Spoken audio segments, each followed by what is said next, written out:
Hey guys, I'm just standing at the local lake. I'll give you a bit of a look at that. Yeah, I'm just going to do a bit of a walk around here. My name's Ian, I'm 57 years old, and I'm just going to do a little bit of talks about living with chronic back pain. The effects that it has on you, what it makes you feel like, things that you have to do and change differently you never used to do before, and yeah, just in general the way it can make you feel sometimes. I've had a couple of serious back injuries over the last 13 years. Since 2007 I've been on pretty heavy painkillers for about 11 of those years, and it does a lot of horrible things to your body. So with me walking around here, I'm going to try and give everyone a bit of an idea of what it's done for me, not necessarily what you'll feel as well. Back pain and living on medications and that sort of thing is quite horrendous. It can give you seriously bad dreams. It changes you, put weight on, you just get very moody, you get very despondent, all sorts of things like that. It's yeah, but as we walk around, I'll sort of explain a little bit about it. I've got done my neck twice in two different accidents. One was a scaffolding accident in 2007, and then I had a car accident 5 years ago which done my neck again, and my L4 and 5, and I've got a twisted disc, I guess you call it, in my thoracic region as well. I've been told surgery's no good, and at 57 I don't think surgery would be great.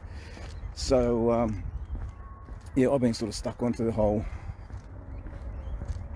painkiller routine, which I'm trying to avoid. Morning. So as you wake up each day and you just think, oh crap, you know, you get out of bed, you've got to sit at the end of your bed for 5 or 10 minutes, maybe longer. You know, this pain can sort of travel everywhere, and let's face it, everyone who's got back injuries or pain of some sort, your pain is different to mine. My pain is different to yours. My injuries might be similar to yours, but it doesn't mean that our pain's going to be the same. The pain's pretty relative to people. So living with it can cause, you know, it can cause a lot of depression. And I think the painkillers they give us really help to keep us in that depressed state. So basically, pre my accident, I was 87 kilos. I was extremely fit. I used to do a lot of weightlifting. I've always been into very, very heavy work jobs. You know, I've always liked picking up heavy weights. You know, the old expression, not very smart, but I can pick up heavy weights. Yeah, that was me. So, yeah, so getting on from that, I'm now, I've been walking now for the last 2 months fairly regularly because I'm able to get out and about a bit more. And I think I'm about 107 or 108 kilos now, which is a lot of weight for a little bloke. Oops, I'm doing real well with the sun here. I've walked the wrong way. Sorry guys. So yeah, sort of walking around at 110 kilos, and that's not a great thing when you're 5'7". You know, you tend to look like a beach ball on legs. But you know, previously to that, I was very, very fit. I think that's something that helped me recover quicker because I was so fit. You know, it's that's the only thing I can put it down to. Some of the injuries I've got, they said, yeah, pretty nasty. I've been told they will gradually get worse now. It won't get any better. I can't go back to weightlifting. I basically lost my job, well, lost my career, you know, as a cabinet maker, because I can't bend over, can't stretch, can't do this, can't do that. And you know, that's the biggest sucky thing. You know, first thing in the morning you get out of bed, you know, you just want to stretch, you know, arms up, have a really good stretch, let everything move. Can't do it. Can't do it at all. But you know, I see my wife stretching and I think, oh bloody hell, come on, don't do that in front of me. But you know, that's neither here nor there. That's just the way life goes. Yeah, so getting back to it, so I've put a lot of weight on, And living on these opiate-based medications is really not the best for your health. It's they're they're addictive, they're expensive, they play with your mind, and they do all sorts of crappy shit to you. So if you can get off them, certainly do. Now, in saying that, I have reduced my intake by 90%. I was living on them twice a day, morning and night time, and that was the big boys like Plexia, Lyrica, Tramadol, and quite a few other different bits and pieces. And now I only take them when I absolutely need them. And what I'll do for that is I'll take them for 3 or 4 days at a time, and then I'll try to get back off them if I can for that week.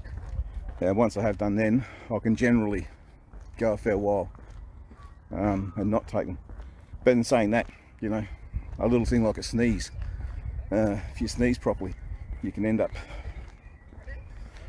really struggling just after a sneeze, like I did a couple of weeks ago. I sneezed and for about a whole week I was basically flat on my back on the pills, and couldn't do shit about it. So I have to do something about this camera too. I'm not real good at holding this camera on my head. I might need some other sort of thing. So anyway, guys, I might leave it at that. I'll just show you the lake again, though. Such a nice little lake. I walk around here quite regularly. Lots of little fish jump. If I turn that right around here, the sun's just going to blast that out, but never mind. Yeah, actually that doesn't look too bad like biomed. So anyway, guys, as I said, like, the pain's relative to everyone. Your pain's going to be different to mine.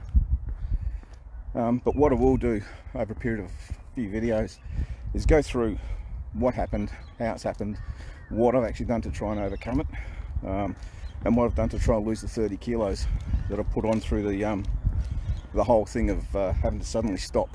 And I think that's what gets us all. One day we're happy, go lucky people, we're doing our jobs, doing our sport, and suddenly you get a chronic injury. Now, not just necessarily back pain, but it could be knee, could be hip, could be like myself, neck and back pain. It could be anything. And then one day you wake up and you've got that, and that's it. Your life has to change. But so that's what we'll do.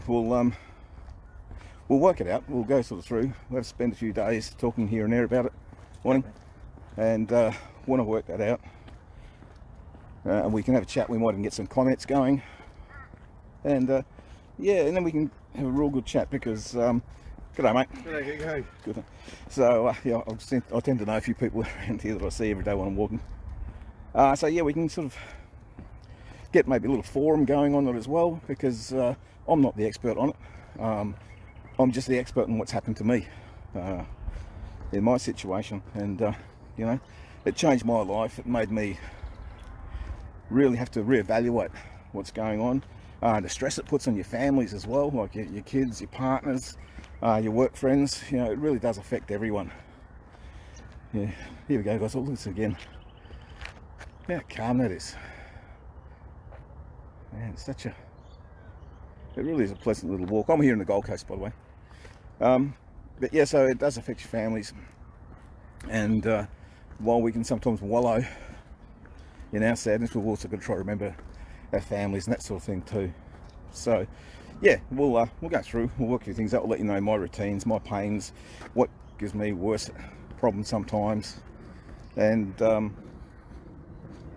then perhaps we can sort of try and discuss what someone else is having, what their problem is that they're feeling, what makes them feel bad that day or good, and we can get a little forum and have a chat and see whether we can help each other out. Okay, guys, stay safe. Talk to you soon. Bye now.